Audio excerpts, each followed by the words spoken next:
Oh, I've been recording for 20 minutes now. Hey, Oh, 40 minutes for me. I only do Easy that because going. it's just like to give Seth logger files. Edit all of it, Seth. Yes. I'm not going to tell you my yes. secret. Oh, you just. I mean, all he has to do though is see how long his recording is, and he just easily wipe out No, more you know what stuff. the secret is? He hits recording on the meeting and just uses those recordings because it's out, bro. Now they have individual Our recordings. recordings are useless. Your recordings are backups, just like Yeah. my recording is a backup. I see it now because it just popped up as a 1 on the recording. I was like, oh, yeah, here he goes. Well, he's got to publish that we're now live. I know I should automate this. I thought it was automated. No, I type it every week. Was that the previous program or something though? What did I have automated? I had a Twitter thing automated once, but obviously can't do that anymore. Obviously. It makes the is there- YouTube announcements live. It does that. Is there a Mastodon automation? Ooh, no, there's not. I need to. I was trying to heck? figure out how to make bots on the thing, but there's really not much. There's like Well, you can do it. I just like how the Mastodon is in my share sheet on my phone now, so I can post like just share stuff to Mastodon posts. I was like, yeah, that's easy, Fancy. It is fancy. So I can share a tweet to a Mastodon post. It's kind of funny. It's like They frown upon that over there. oh, do they? I don't.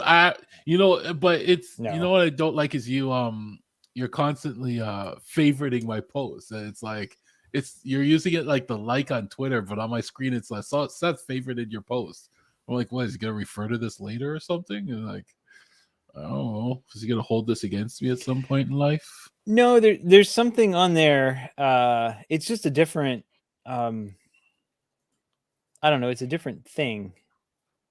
I forget. Because on Twitter you like someone's post, I guess, but on Mastodon you're favoriting it. It's a favorite, and then instead of retweeting, it's got boost, and then.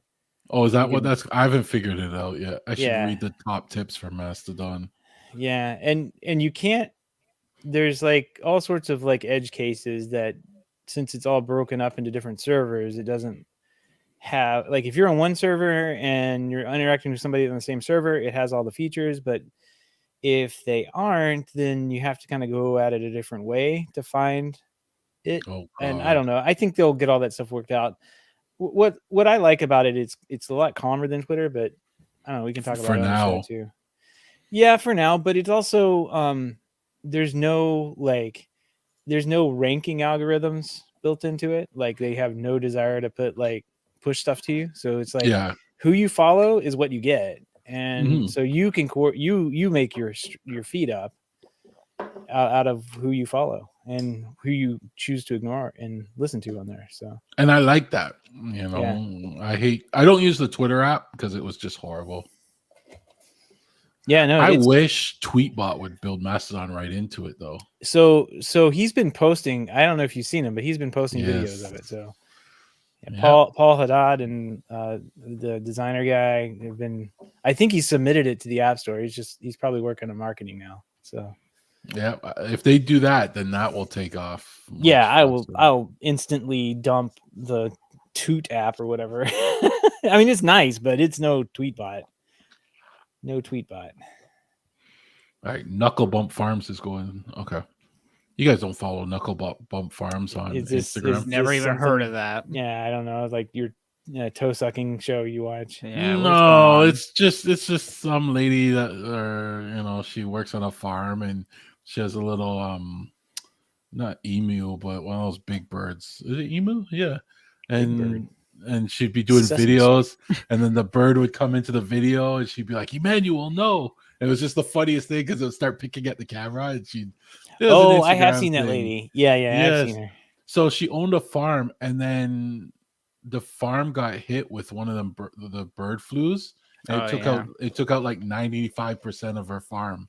And the main bird that she has that she does all the marketing with, he was basically not paralyzed, but he had like issues, so they've been trying to rehabilitate him, and he's only now able to start standing on his own for like 15-20 minutes again. So Emmanuel's back. yeah, she's selling merchandise and it goes on sale at 9. I'm gonna pick up a couple shirts, Nice. you know, Nice. because I'll support her because I used to love her videos. It was educational because she'd show what animal and she'd explain what they're doing and blah blah blah. And I'd actually sit there and I'd be like, interesting. I never knew that about ducks. You know. So the poor lady, you know. Duck facts. Duck facts. Yeah. So at 9 o'clock, I'll buy the shirt. Emmanuel, don't do We're not it. going to be done at 9 o'clock. So Halfway through the show, I'll be clicking because these will go fast. These shirts are gonna. I missed the last set of. Set of Gavin. shirts. These are gonna go fast. that's funny. Gavin. Yeah, like Emmanuel, no. Emmanuel, don't do it. Oh, the Accidental Tech Podcast has a ATF a Mastodon social account, and he has a bot set up where he's able to post. So, I mean, I think there's just a REST API. You're slacking. Because you can go to the IFT has it built in. You can do it through IFT if you use IFT. If you go to HomeTech.social, do you see the development tab under preferences? No, did you add me to anything? Well, whatever instance you're on, Gavin. No, you're on it. Yeah, I'm on your HomeTech social. I did the whole transfer of account. So if you go to settings, like your settings, do you see development on there? Let me go preferences and I don't know. Oh, development, yeah. So you add a new application. Yeah, you just get your a little API key and you give it permissions what you want it to do, and you can write your own integrations for it there. I think that's what people are doing, but it's still early days. It's nice now, but wait till you start getting all those spammers and stuff start writing all these applications and start doing stuff. You'll see. They'll find a way to ruin it. Then you'll start getting porn. And you'll have to you can't scroll through this feed with your wife around. Why are you saying that like it's a bad thing, Gavin? I'm not. You don't like just porn on your feed everywhere? Actually, no, I don't mind it. I saw every it breaks up the monotony. Puppy pig, puppy pig, puppy pig, boobies. Yeah, great. Puppy. Yeah. Oh man. Some things you just can't unsee though. So I have some friends that will never follow.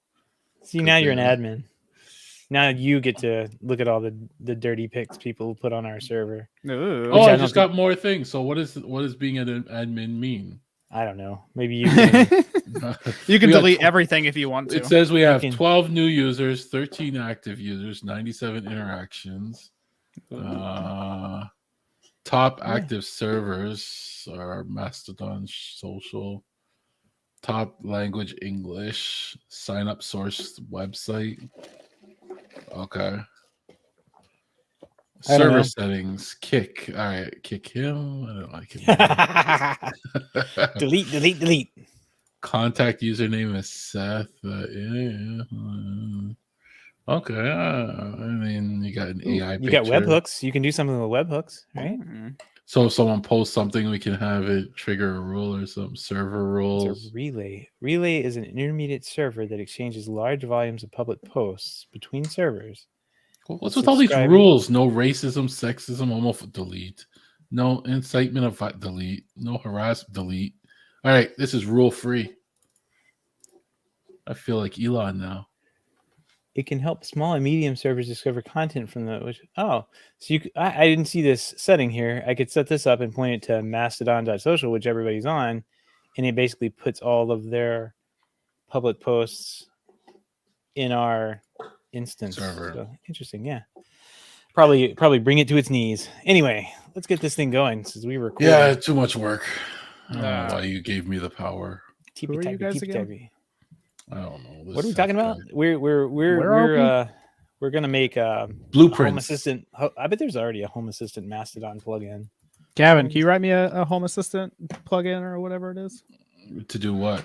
I don't know. I got a new remote start for the car, and I don't need to, but I want to integrate it with Home Assistant. It's ridiculous. Yeah. Mastodon was. Does it have an API? Probably not, Gavin. I don't know. I don't even know what an API is. Wow. The Mastodon integration was introduced with Home Assistant 0.67 and used by 21 active installations. It must be a really good one here. What does it do though? I think it just posts things to it, notifications to Home Assistant. Like, so you could say, my house is 75 degrees. There you go. There's that, whatever that is. Viper Yeah, Smart connect Start that Control. somehow. Ooh, Yeah, this is got PHP. Yeah, it's instant no from me, dog. Yeah. that's a no from me. Yeah, I don't need to integrate it in any sense, but Look at that. then I got 2 cars on Home Assistant, and who wouldn't want that? Lock the trunk. So this is a like a Viper security system. What's nice about this one though is that it actually has a built into the app where you can start it up on a schedule. So mine does not have my van does not have that, but her car does now. Interesting. Mm-hmm. Mm-hmm. All right. Let's get talking. Car talk. Car talk. Oh, I have one Black Friday thing I'll bring up when we get. I didn't buy anything for Black Friday. We'll stop talking about it because that's our first topic. It'll be something good. You'll like the one I got for Black Friday. Okay, save it for the show. Yeah, Let's I'm gonna talk save about this it one right for the now. show. No, saving it for the show. You'll like this one. My big project tomorrow is half of it's over there where I can't reach it. So, yeah. Anyways, I'll start the show. Have fun. Let me know when you're done. Right now. Page me. Here's my beeper number. Here's my BlackBerry Messenger number. BBM. This is the HomeTech Podcast for Friday, December 2nd. From Sarasota, Florida, I'm Seth Johnson. From Powell, Ohio, I'm TJ Huddleston. And from Pickering, Ontario, I'm Gavin Campbell. And welcome to the HomeTech Podcast, a podcast all about home automation, home technology, all that good stuff. This week we've got some funny things labeled here in our show notes to go over. One of them is labeled, let's see, Gavin's epic home assistant massive failure. I don't even know. We're going to get to that later in the show. I can't wait to hear all about that. But first, a little bit of follow up from last week. We had Turkey Day, had Black Friday come through, Cyber Monday. What'd you guys get besides like turkey comas, food babies? Go ahead, TJ. What'd you get? Yeah, I didn't buy anything this year. You know, I have enough technology in my life at the moment. I want to save up for a couple other things. I spent all my money this year on a turkey. So we got a nice smoked turkey from a local barbecue place, and it was delicious and well worth it. So no Black Friday deals for me. That does sound delicious. What about you, Gavin? I didn't buy too much this year, but I did pick up a new desktop charging stand for my phone. So I got the Belkin Boost Charge. I kind of like that one. It lets you put your phone sideways, straight up, and it works. I mean, that's all I can ask for in a stand. So I grabbed one of those. Thanks to Richard, I picked up a battery tester, a really cheap one, but it tests all types of batteries, and it's always a good idea because when I'm changing my batteries, I just make sure the ones I'm putting in are good, right? So I picked up one of those, and finally, it wasn't really on sale, but it was $1 off, but I got the Snoop Dogg cookbook. Now, as funny as that sounds, a friend of mine had a copy of it, and he was raving about the recipes in it. And he says it's his mom's recipes. He did a few of them. He said it tastes amazing. If you want, you can put in special herbs and spices if you want, like the Snoop Dogg, but he doesn't tell you have to. But apparently, it's a real good cookbook. So grab the copy of that. I'm surprised that wasn't a requirement in the ingredients. I thought so too. I mean, I think that's one of those pregame things because that's what makes you hungry. It makes you want the good food, right? Snacks. It's all appetizers, then, is what you're saying. Exactly. Hors d'oeuvres or whatever they called. So the Snoop Dogg cookbook comes highly recommended by a lot of people. So I'm trying to find this. Is it the Qi charger stand? Which is the Boost? The Belkin Boost looks like this big round thing. Yeah, it's yeah. $29 from Amazon. Charge. Yep, something around there. Yep. Don't tell I'll Gavin; put he'll be sad because he paid more in Canadian dollars. put a link to it in the Yeah, show it notes. always sounds so much more. I just hate the fact that they call it dollars as well, because then you'll say, "Oh, it's $20," and I'll be like, "Yes, $20," and then I look it up, it's $54. You know, Oh, I see. I So wish it- you can like charge different sized phones in this one Yep. thing. It's not. Oh, okay. That's And then you can kinda put your clever. phone sideways. You can put your phone upright. It's great. Sideways. Yeah. Yeah, Ooh. it's really nice. I It works really nice. I have an Anchor one that is like a desktop stand, and supposedly it's got the MagSafe thing on it, but I don't think my case doesn't, so it barely holds on. But it does charge, but I can't put it sideways. As soon as I put it sideways, it just falls off. So Yeah. I don't know what that's about, but it's probably my case. But yeah, I'll put a link to that in the show notes so we can get back to that later. And just a bonus to the Belkin, if you have it on your bedside, the little light for it, you know, they usually have a light on it. Well, Mhm. that seems Yeah. to annoy the heck out of my wife.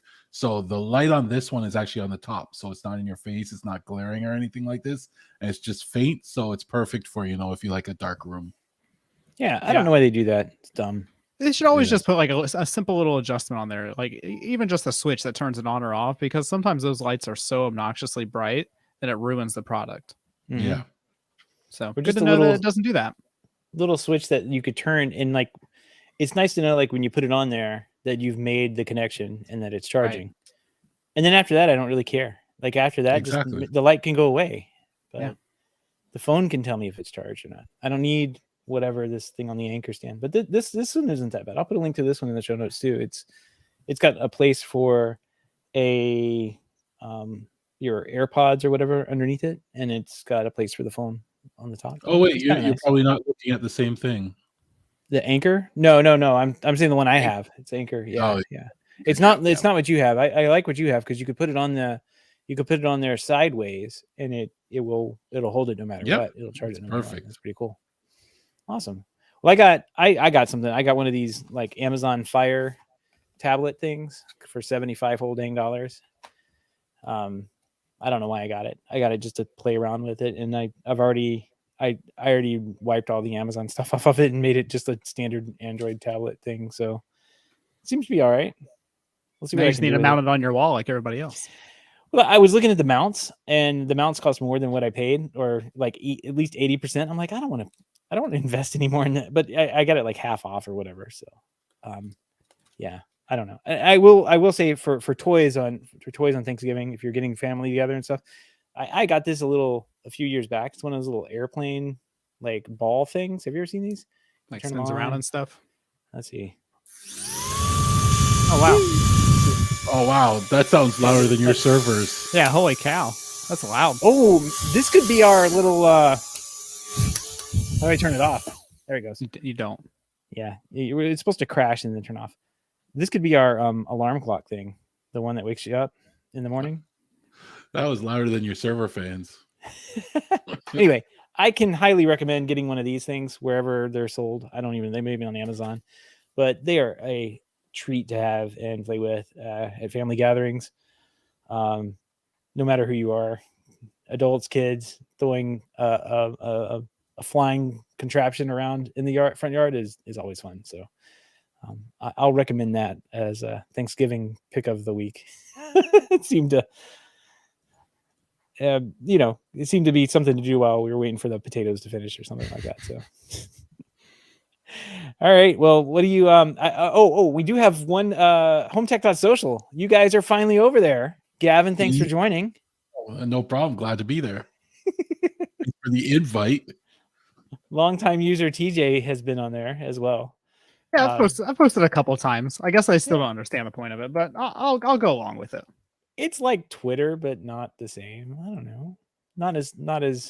I was talking to somebody earlier on here about how it just kind of feels like, because they were talking about listing your server or listing yourself in some kind of like directory of people where you can find common interests and that kind of thing. I'm like, you know what this feels like? This feels like the GeoCities day, where we'd have like the web ring links at the bottom and you would just click the next one to go to the next website, or you like manually submitted your website to Yahoo and told them what category to put it in. Do you guys remember that? that's kind of what this feels like right now. So we've got a number of years to go, but it's definitely in its fun days right now. It does feel like GeoCities. If you grew up in that era of the internets before the big Facebooks and the Twitters and the MySpace pages were around, this is kind of where it feels like things start. And I think it's probably got some legs to it, and it'll probably be around for a while. So check it out. It's a lot more fun, a lot quieter than Twitter, and you can make it more stuff that you want to see rather than what Twitter wants you to see, which is very nice. I do like that. And if you were an early adopter, you signed up on another server, it's very easy to switch over to our server. Like I did it. So if you're on like Mastodon.social and you want to come to HomeTech.social, just sign up for an account on HomeTech. Then you go into the preferences and you say migrate my ID, and then you log into your old account and you migrate it, and it brings everything over, your followers, everything, and you'll now be part of the cool crew. Yep, I did the same thing too. And you don't have to do that if you want to stay on your social one. We'd enjoy having you over there, but you can also follow everybody over here on the HomeTech social one as well. I think our names are pretty easy to find on there. So mine's just Seth or at Seth, I guess, and TJ's is at TJ, and then Gavin's is at Gavin Campbell. Hey, great, he run the thing. Could have just been Gavin, huh? Could have just been Gavin, yeah. He's Gavin Campbell everywhere though. So yeah, I keep it consistent so that I know when I have to guess, that will be my first guess. Well, and there's no imposters that way, You are Yep. like Gavin Campbell. Oh yes. There is an interesting hidden link on here. Like if you guys see the it depends on what view you're looking at, but like if on the main page, if you look at the bottom, or if you're using the multi-column one, it's on the right hand side. It says like about, invite people, or profiles directory. If you click that profiles directory link, it brings it to like this weird active profile thing from like everywhere, and you can find people in there. Like you can kind of scroll through and you find somebody. Oh yes. Isn't that neat? Like here's James Thompson. I do know him. I will follow him. Leo Laporte. I'll follow Leo him. Laporte, yeah. Yeah. I thought that said porn star for a sec, but Leo a porn star. You and porn today, Gavin. There was another guy. There's another guy that said Palmster, but when I first looked at it, I thought porn star, but different show. Different show. Head is in the gutter this week, isn't it, Gavin? It's been a rough week. Got to have an outlet somewhere, man. So yeah, I didn't know about that. I found out about that the other day, and I was like, oh, this is really cool. You can just go through and find people that you look interesting, or and who are actually active on servers across the world, and right there, and you just click in there and hit follow on a couple of people you may know, you may not know. Just a really interesting way to find people. So yeah, check that out. I'm a really boring social media person to follow. I read a lot of social media, and keep up to date with a lot of stuff, but I don't post enough. My life isn't that exciting.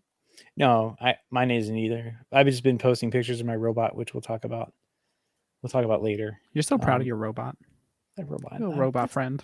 It's my boy. He's out there mowing the lawn. Grew up so fast. Just working all day and night. All day mowing the lawn. Do you have it blocked off for like certain hours, or is it going at like 1 o'clock in the morning sometimes? Right now I push the button and watch it, because I'm a proud parent. So you don't want to let it go on its own just yet. No, I want to make sure it's safe. It's a safe neighborhood. I was say nobody take it either. Exactly.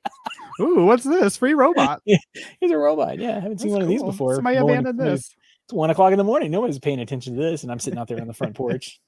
Hey, leave my kid alone.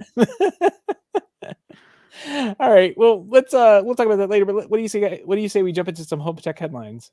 Let's do it. All right. Well, Habitat, a name that we hear quite often, has announced that it's getting an official HomeKit compatibility or capability. It sounds like from reading this article here that they kind of already had a HomeKit integration with Habitat, but it sounds like with the official version, you basically don't see a warning message anymore that says that this thing is not certified that you're connected to, and you have to accept it or whatever. It really doesn't seem to be a big problem, but for the Habitat team, I guess that means that they also can advertise and say that their hub is a HomeKit certified device. So that's kind of cool. Gavin, I know you were probably closest to this up until like the last week or two. What do you think about this? No, this is great. It's a great move, and like you said, it's a lot of marketing because all the Habitat users up until now were using either Hoobs or Homebridge, and integrating it that way to get into HomeKit. Now this is totally built in, so you won't need to run Homebridge on another box, and that's great. And again, marketing. You can now put it on your box and say, "Hey, we're an official HomeKit, device." I don't think they're actually official yet. I think they're still working towards that, but it's the first step in the whole process, right? And hats off because it's not easy what they did, and it's great to see them getting it done. Yeah, no doubt. So, Jonathan, TJ, do you have anything to say about this or? No, I mean, it's always good to see companies doing this, right? I mean, the more you can use all of your devices with any platform, the better off everybody is, and the better quality the products and the software become in the long run. So it's good to see Habitat jump on this officially and get something out there for their users. Yep, absolutely. And it doesn't cost you anything as far as I'm aware, right? So you paid for the hub once and there's no subscription to use this or anything like that. They have their own subscription, but a free software update's always welcome. Yep.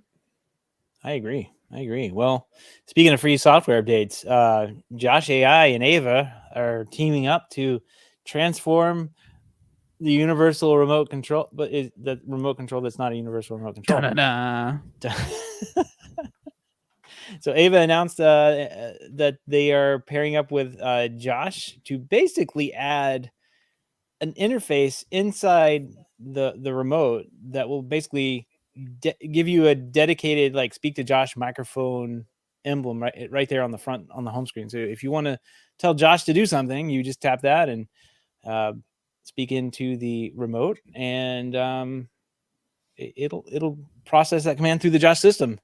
Which is kind of nice. I mean, Josh does have a ton of integrations with its product, and if you are a heavy Josh AI user, this might come in handy.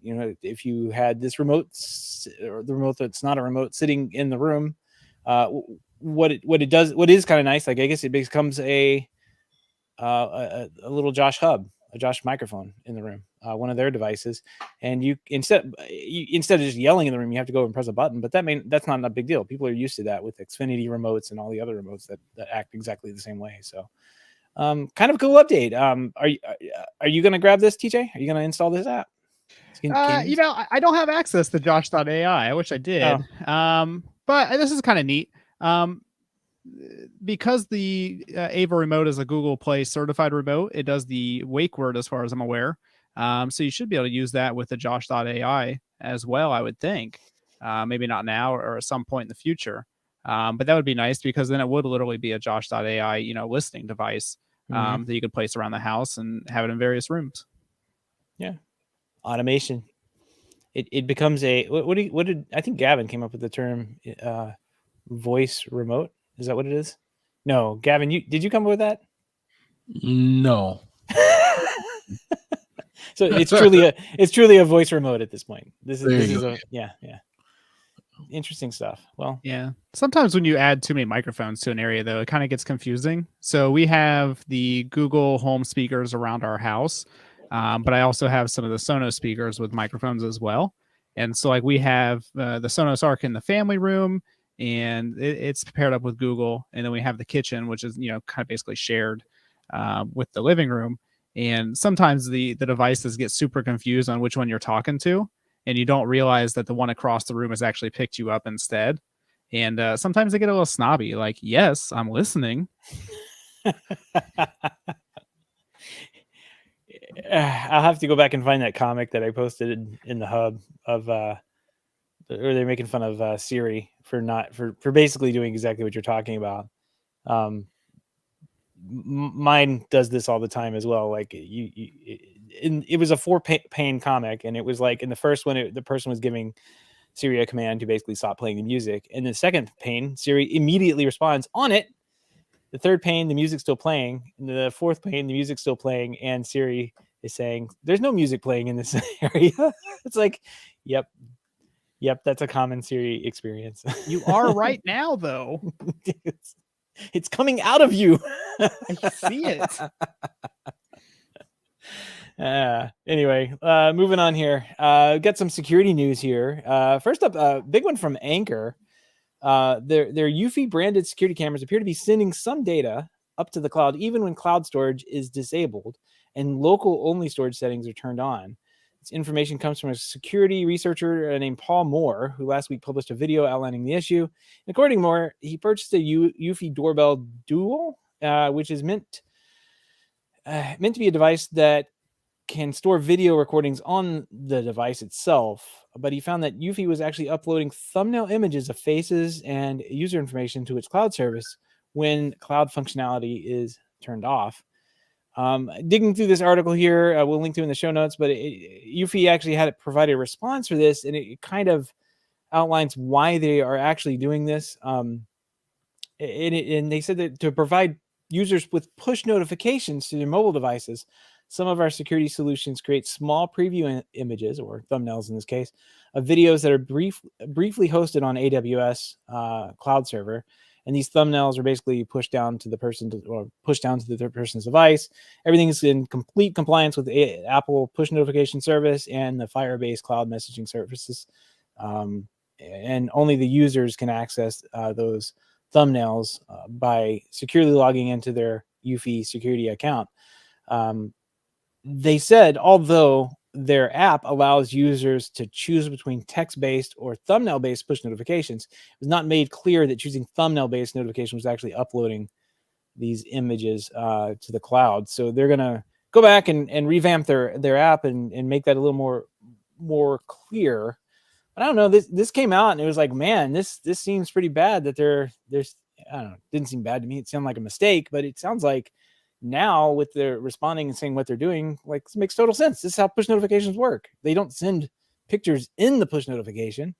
The push notification just has like a URL back to an image, and then your phone, when it displays the push notification, also downloads the image and puts it on the notification itself every time. So that's kind of how it works. It would make sense if that's what it was doing. But this guy's right in what he was saying, where somewhere in the article he's claiming that they could use these thumbnails of faces and everything for facial recognition. Eufy says that's all done on device, but he's right. Like, if it's up in the cloud on their servers, they could potentially use it that way, but I don't think they are. Gavin, we talked a little bit about this show before the show. What do you think about this? Like you said, that's how push notifications work. I think the scarier part was he actually talked about in the article that he was able to stream in VLC a live stream of the camera, right? Yeah, a little bit they said that in there, but there's nothing. It said there's not much information on that exploit. Like, the vast majority of his video is about this thumbnail uploading when all the settings appeared to be turned off to any normal person. It seems like they were doing something they shouldn't have. But it also seems like he was afraid to disclose more information of that publicly. Oh, so I'm pretty sure he's going to Eufy about that, and that to me would be a more scary thing, because he says it was with no authentication, no encryption. He was able to get his camera feed, and that you could have a scraper then once they figure that out, scraping, trying to find other camera feeds, and it just goes from there. So it sounded like he was afraid to bring that up publicly, but I'm pretty sure he's working with them and that I found a little more bothersome than just the thumbnails. Yeah, I would say not afraid, but more responsible if he doesn't disclose the details of that. Yes. Yeah, report that stuff. Don't just tell everybody how to download other people's videos. That's wrong. That's not right. TJ, what do you think? Yeah, I mean, it makes sense that they would upload this, to the cloud in order to get it up there, right? In order to give you the push notifications for it. They should have been more clear about it, though. But to be honest, is anybody going to actually read that? Probably not. So this is probably going to happen again with some other manufacturer. It's just a matter of time. But you can kind of expect this to happen if you're using those services. Yep. And I'm glad someone found it because it seems like it's either confusing for the end users there, and Eufy's been able to make a change in their interface. And if they do have a bug with this streaming thing that he's talking about and Gavin was talking about, like, they need to fix that, and then we can come back and talk about it, in a couple of weeks when it gets patched and pushed out to all their devices, because that would be a much larger security issue. Nowhere near as big as this next security breach, though. No. This one's weird though. So this is Canada security news. An Edmonton man was having trouble with door sensors on his new Brinks home security system. His name was Andrew Kopp. He added a little home security in October 2021 when he signed up for a 36-month contract for a Brinks system. And he was trying to troubleshoot some door sensors that weren't working. I know what that's like. And he signed into his online portal. He noticed I had access to a bunch of other addresses that weren't his. So there was a screen where there were approximately 100 other customer addresses that he could change his account to and click through and find out about their name, address, phone number, emergency contacts, account payment history. He could even view specific things about the security, the customer's home security systems, like the security system equipment that's installed, the locations of the zones, and sounds like he got access to the back end dealer portion of the Brinks app. It's really weird. But he, being a good guy, he reached out to Brinks and tried to get this resolved when he noticed. He reported it in early 2022. In April, he said he was still able to get into it, and sorry, I'm trying to mute my thing. Here we go. Wrong button.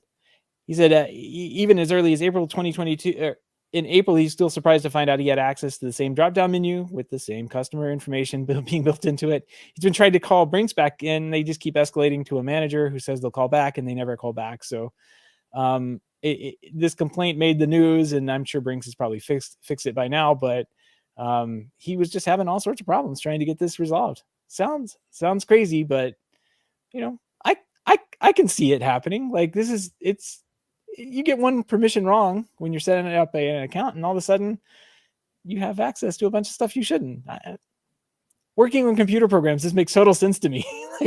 But Brinks should have been able to, resolve this a little faster.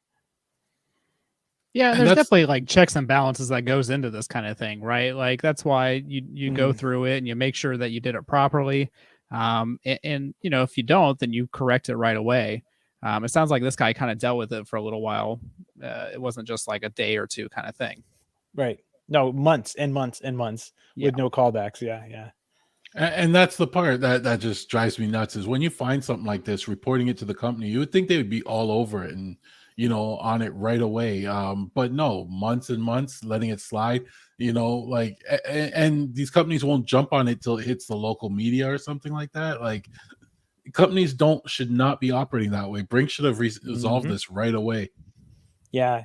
A major security breach at a security company. Yeah. And it, like I've always said, it's not how, like the Eufy story we just talked about. That's a good reaction. Like Eufy acknowledged that it's an issue. They say we're going to take these steps to take care of it. This guy didn't have to call Eufy back and post on it repeatedly for almost a year to get them to fix whatever problem that he was having. He put an article went out, and they said they're going to fix it. Okay.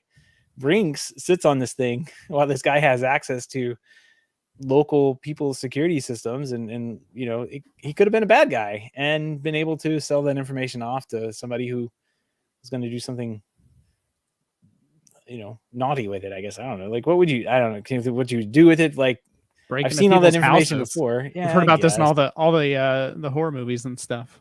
Yeah, it's but it is bad. It is a huge privacy breach to first of all, like the private information, but also like billing history and all that. Like this is a pretty significant business data breach that should have been resolved instantly. And for whatever reason, Brinks didn't have that process in place. That seems kind of bad. So yeah.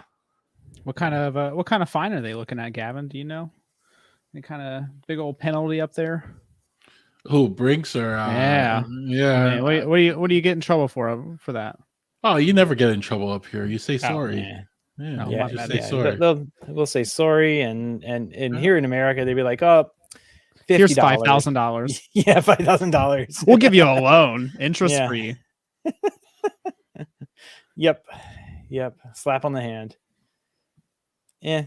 I'm glad they'll hopefully get this resolved. But yeah, you don't want to use companies that react to their security issues in this kind of way.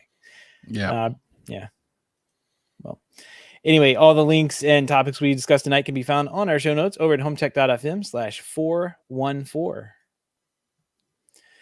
We don't have anything in the mailbag this week, but we do have a pick of the week, and TJ has a wire stretcher, right? That's what it is. Like, I guess we have to get some background on what a wire stretcher is. Like, anytime you're working on a job site and you have a green guy, the new guy, you tell him, hey, go get the wire stretcher out of the truck. We got to get these wires pulled like 5 more inches here. And I need to get that wire stretcher. And you send them out and they can't find it because it doesn't exist. But TJ, you actually found a wire stretcher. I believe that's what this is. It's mythical, but it exists. Yeah. So let me see if I can share my screen here.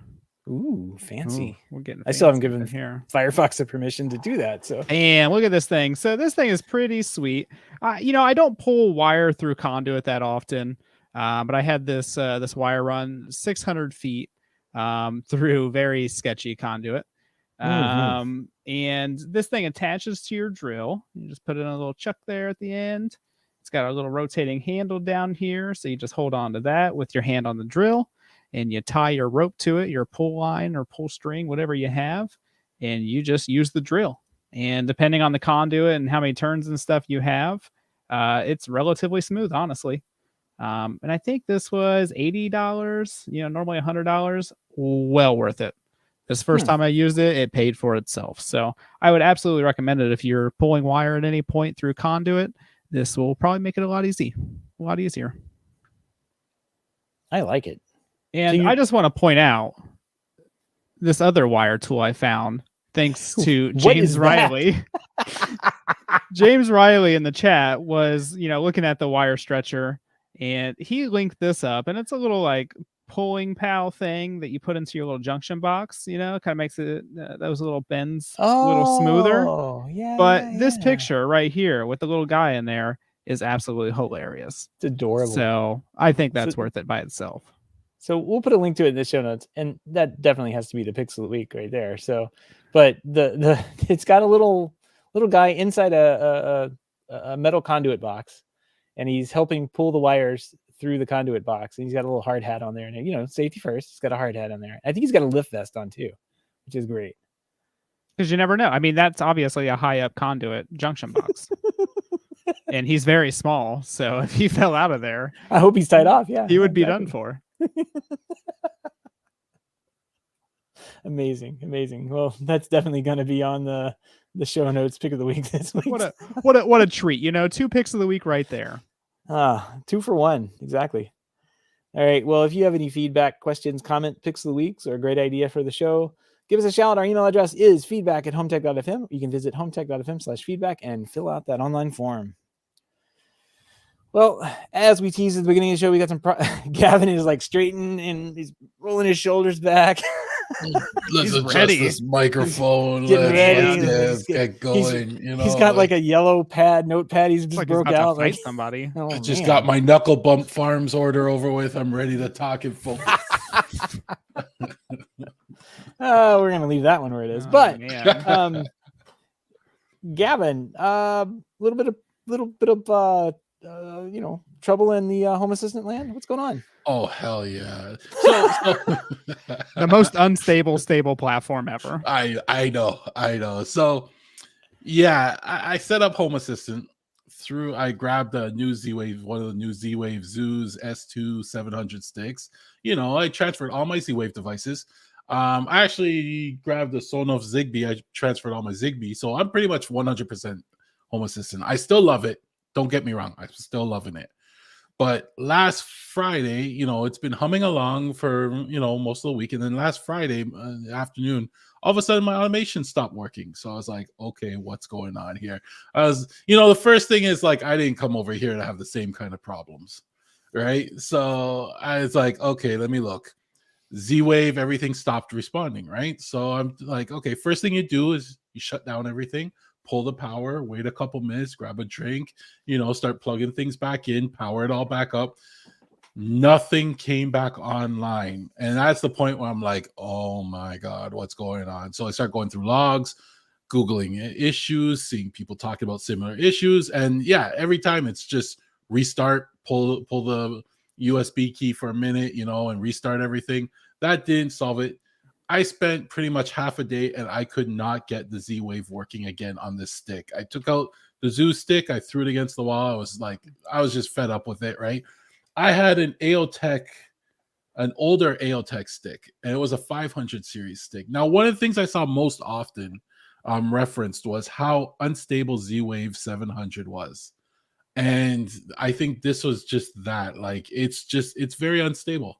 Even in the Habitat world, like one of the things I really wanted to understand was when moving over to Home Assistant, if the Z-Wave issues that I constantly hear people talking about, or I saw it myself at times, if it was Habitat or if it was Z-Wave, right? Like that was one of the main things, and I'm finding it was Z-Wave, right? Like the Z-Wave 700 just it's giving me headaches, right?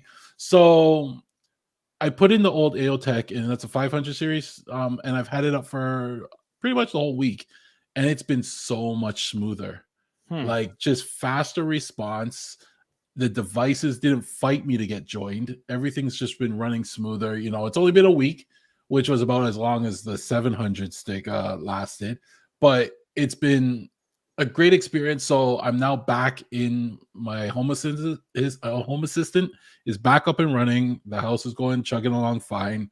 I have 100 Z-Wave devices on there. I have about 30 Zigbee devices on there, bunch of Wi-Fi stuff, and I'm happy again. But that just, that kind of like, it pissed me off. It was just like, like when it happened, I was just like, what? No, I came over here to get away from that, and it seems like it's just with the protocol, and mind you, my Zigbee too.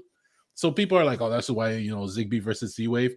My Zigbee gives me a little bit of problem too. I still, mess around. I don't have many Zigbee devices, but some of those devices were just randomly dropping off. It's settled down now, so I think things are working better now.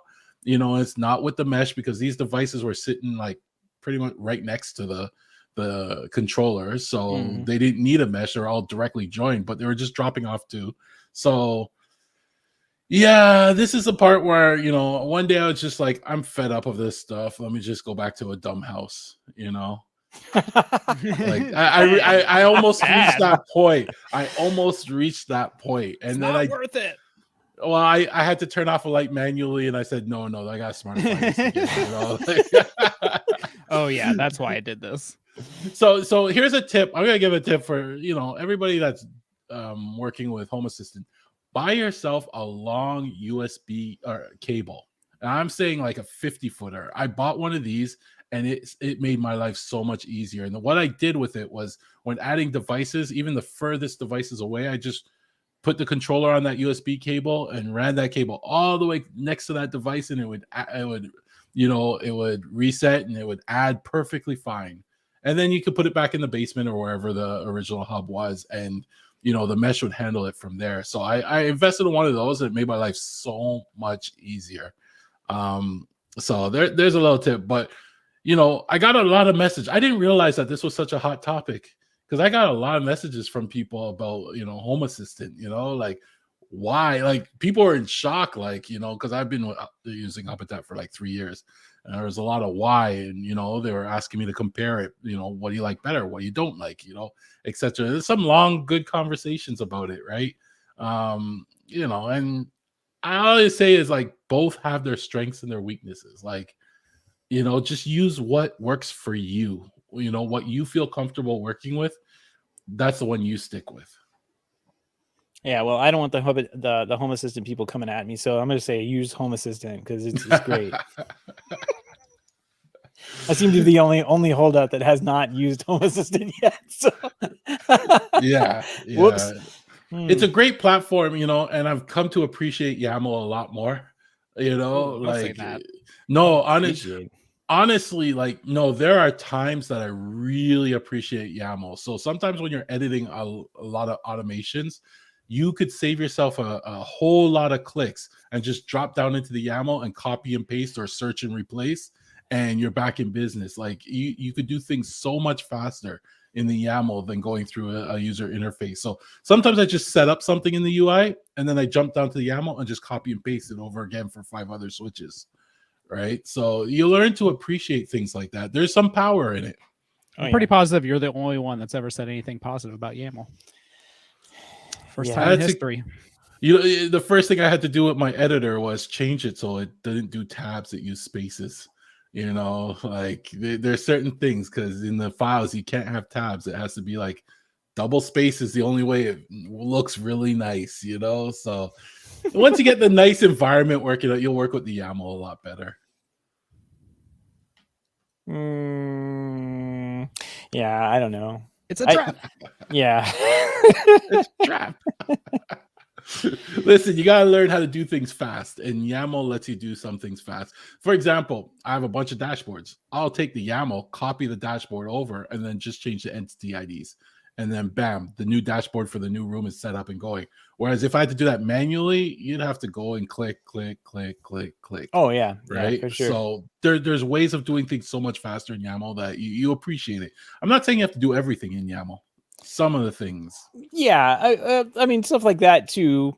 It's easier to do at that level than sometimes it is to do it like at a copy paste, like you could, they could introduce a copy button or interface elements that tell you, duplicate this thing or, duplicate this. And it may be, instead of just copy paste, change a couple of IDs, like 45 minutes of tapping in and out of stuff to fix errors and change stuff up. So sometimes going back to the keyboard, copy and pasting just raw code or HTML or JSON, YAML, whatever is the faster way to do things. So yeah, that's nice. I'm looking at these long USB, like 30-foot cables they have here on Amazon. Did yours have an active? Does it have a booster on it? Yep. Yeah, it's an active cable. You have to get, because I think 20 the feet longest is 6 feet or something is the longest, I think. Unless USB 3 changed it to longer. But yeah, I got a 50-foot one and it goes all over. I had it in the front of my garage. I had it going through all the way to the front of my garage, and I added the garage door sensors. And it's worth it. Like just having that on hand makes life so much easier, so you don't have to move your hub all around your house. You just move the controller with you. Nice. Cool, man. Well, it sounds like you had a busy weekend. Yeah, it took me a long time. I'm back in business, and you know what? I'm loving it again. Now I'm customizing my dashboard. I'm writing a few blueprints, and I'm can finalize my first integration, which was my FOSCAM cameras. Nice. Well, I'm glad you weren't checking our note server over the weekend, because our Unraid was crashed again. So. Speaking of throwing your hands up and saying, I'm never going to use this thing again. Frustrating. Still crashing. Still don't know why. But I actually got one project about 80% complete, enough to actually use my new Clippy lawnmower robot guy. He's riding around the lawn. I posted some pictures over on HomeTech.social. Was it last night before last? I don't remember. All week. Yeah, of You're me. so proud of that thing. Yeah, well, I'm so proud of that thing. It's not even your child. I know. He's my boy. All the wire and everything that had to go in for this. I kind of have different ideas of how I may change this up, and I might put like section off there's a concept of it mowing zones. So I'm kind of curious to see how that works. Like you can send it down the wire to a certain area to make it mow that area. So I'm curious to figure out if that works, and I might have to, or might want to, section off like parts of the backyard where it will travel down the wire and find the part of the, this half or this quarter of the backyard and mow that area first. So I might have to rethink how the boundary wire works in with this particular model. But I did kind of set it up and block it off to kind of like mow the front yard last night, I think it was, and it did a pretty good job. I woke up this morning and I would say it had done a good enough job to be passable. Like it's not like your traditional lawnmower. It has like these tiny little, they're probably 1-inch blades, like razor blades on the bottom, and it just spins them around and chops whatever it runs over. So all in all, I think it probably cuts like maybe 2 or 3 inches of grass as it's driving around randomly. So like if you ran it on your lawn and then went back the next morning, look, you'd definitely see like the little areas that it had cut, little paths that it had taken. So it kind of needs to hang out in an area for a while to do that part of the lawn. And it's got some modes, like it's got a circular pattern mode that you can just basically set out in the lawn, hit that button, and it'll just kind of like go back and forth and around and around and around until it figures it doesn't need to, I guess, anymore. So I got some playing around with it to do, but and I also have to finish off, like there's some areas in my lawn that were kind of washed out from the recent storm, and it kind of like can't travel over those ruts or washed out areas. Big old divots and stuff. Divots, yeah, it kind of gets stuck there. So I've got to better the drainage in those areas, and then and put some dirt back where it can travel smoothly over that. And I think after I do that, it'll probably be finished off on like how it wants to, unless I decide to add more wire in and section up the lawn even more. But probably gonna have to have a true lawnmower help it out at least one more time to cut the grass a little bit shorter, especially in the backyard, because I tend to cut it long, but the grass in the backyard seemed to be a little bit more than it can handle. And it's on a hill too, which it can traverse up and down the hill quite a bit easily, but it'll kind of like bog down the front of it, like it runs into something, and it kind of backs up just like a Roomba would, and try again in a different direction. And sometimes it just kind of gets stuck driving around in the same 4 areas until it kind of gets over whatever grass hump it needs to get over. So I've got to go cut that a little bit lower with a real lawnmower to help it out. And then at that point, I think it's just like a maintenance thing. So you just kind of like set it out and it does its thing every day. And you don't have to. That's the idea, at least. So hopefully it does it. We'll see. So I was showing my wife the pictures and videos you posted of it, and this is the first time I got told for another person's project. She looked at it. I said, "Look at this! It's cool, robotic lawnmower." And she says, "We do not need one." What? And it was said in that way. We do not need one. There was no laughing. There was no winking. Because she understands that we're a bad influence on you. Oh yeah, man. like Yeah. Seth, you're getting me in trouble now. If one happens to show up on my door, I'm just letting you know. You Seth bought it for me. Yeah, I'm just letting you know. Seth had an extra. We got blamed for the rack. Now we're getting blamed for a robotic lawnmower. Seth's lawnmower had a baby. Yeah, there we go. Exactly. It's been Twins. busy. So yeah, I gotta figure out how I'm gonna get one. Yeah. Well, my neighbor has already come over and said we're doing research. They saw it driving around. I tossed it in the backyard, and was kind of, we went out for the day, and I guess it decided it was tired and wanted to go home. So it was like driving around on the boundary wire, and I saw it passing, out in the front yard. It's kind of cool. Like you can see on the cameras, you can see this little thing driving around your lawn, doing its thing. So why don't you charge the neighbors a monthly fee to add their lawn to your map? That's a great idea. For the front, at least a monthly fee, a subscription. We've talked about these in the hub quite a bit over the past year or so. And I think there's like a whole industry that's starting up of lawn maintenance companies that are installing devices similar to this. Maybe not this one, but they'll just be there to maintain and mow the lawn to level. And then they'll come in and just do the trimming and clean up as needed. But it's kind of a better way to mow if you can just mow like a few centimeters off your grass and chop down the high spots, every day, rather than having to do what I do and try to mow 10 inches of grass. Well, it is And just- better for your grass to not like Yeah. cut so much off, So we're not gonna turn this into a lawn podcast, but Yeah. you Yeah. don't want to cut 3 inches off your grass. You want to cut it little by little, less stress on the grass. So this is a better way of doing it. I did find that the app was surprisingly useful. I just looking at it, it seemed like it was going to be one of these like halfway done Chinese IoT app things. And for the most part it is, but it does actually like it provides you with the status, like if it's charging, the battery level.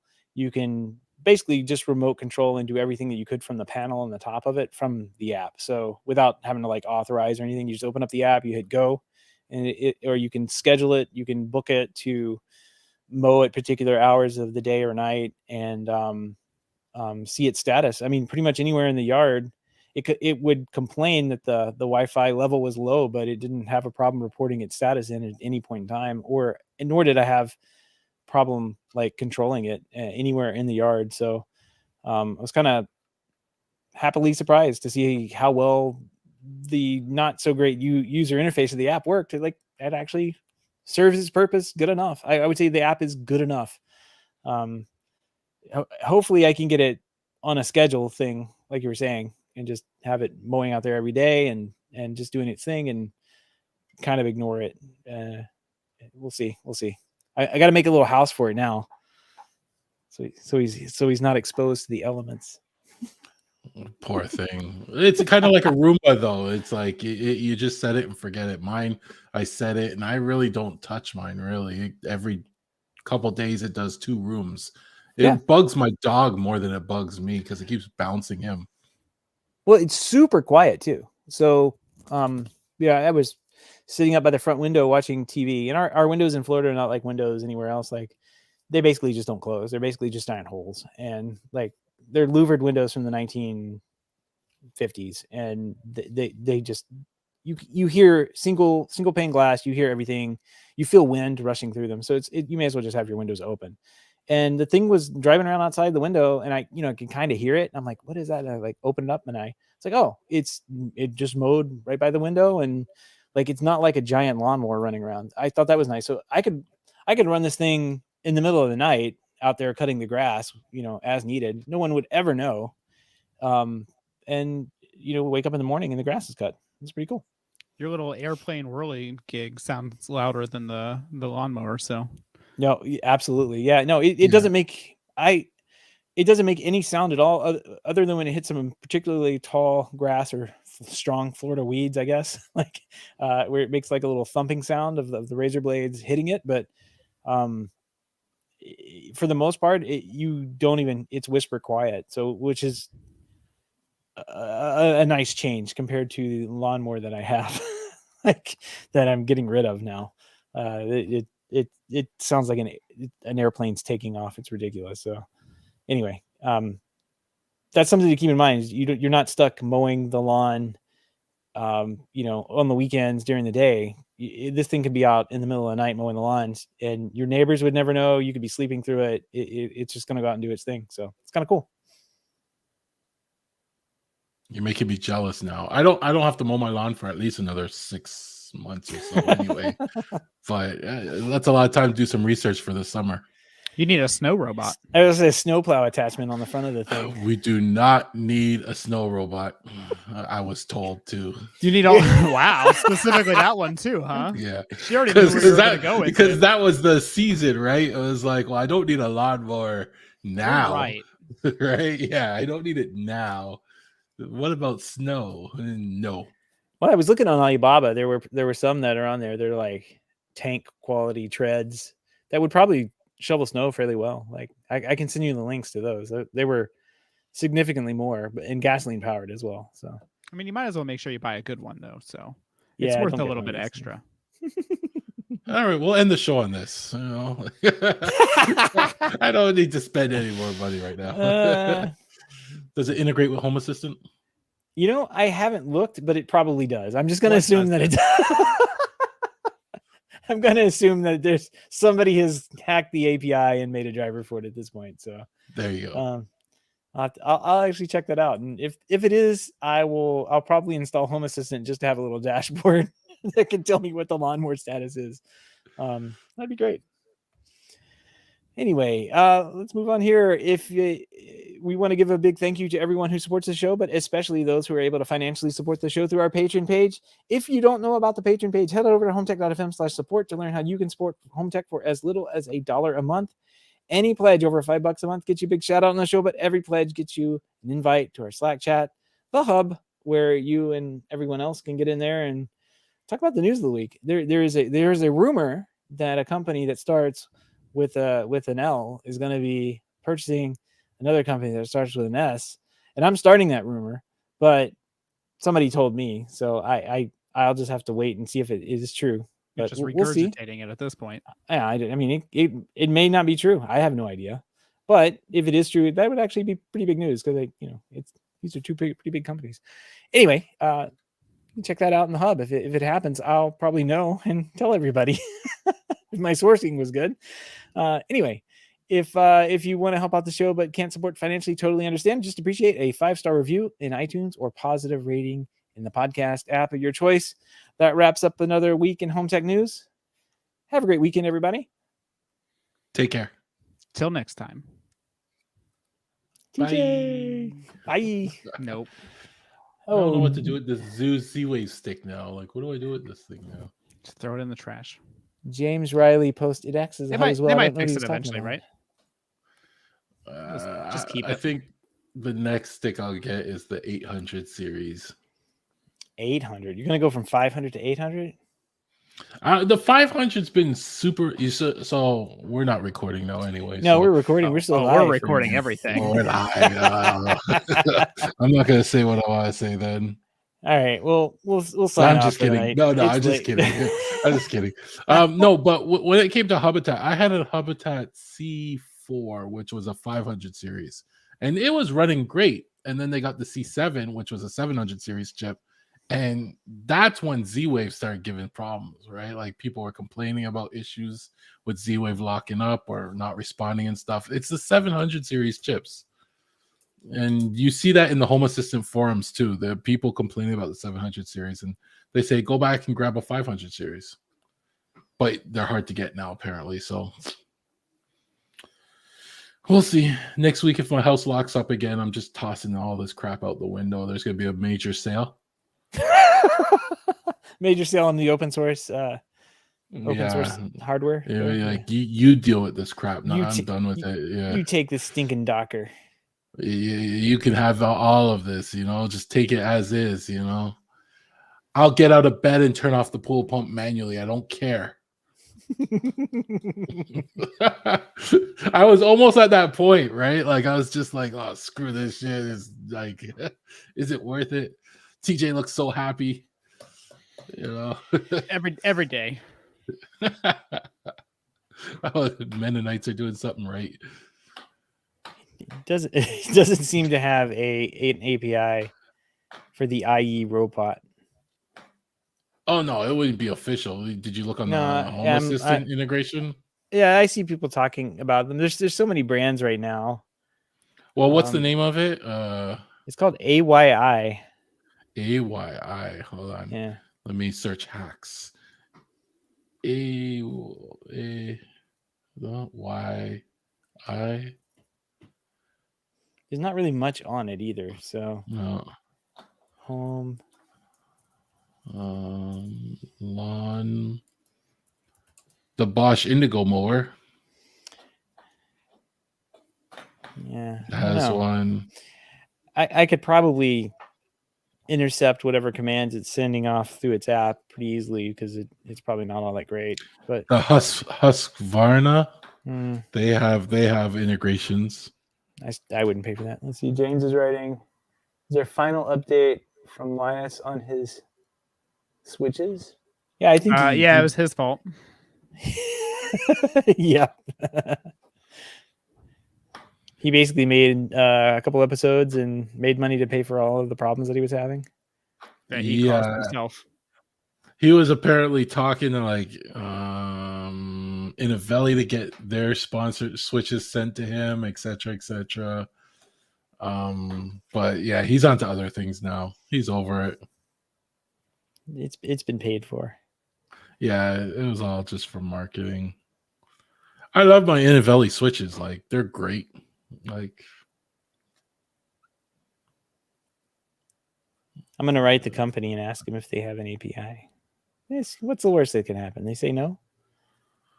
yeah, write them now. It's probably their work time. They're just getting into the office. No, this Yeah. has a Fremont, California address. I don't know. And my coworkers are now logging on, so that's why I have to put my thing. They're in Indonesia, no, Singapore, Philippines. Yep. All right. I am going to end the broadcast here. James, thanks for popping in and asking a couple questions. We'll see you next time. Later, James.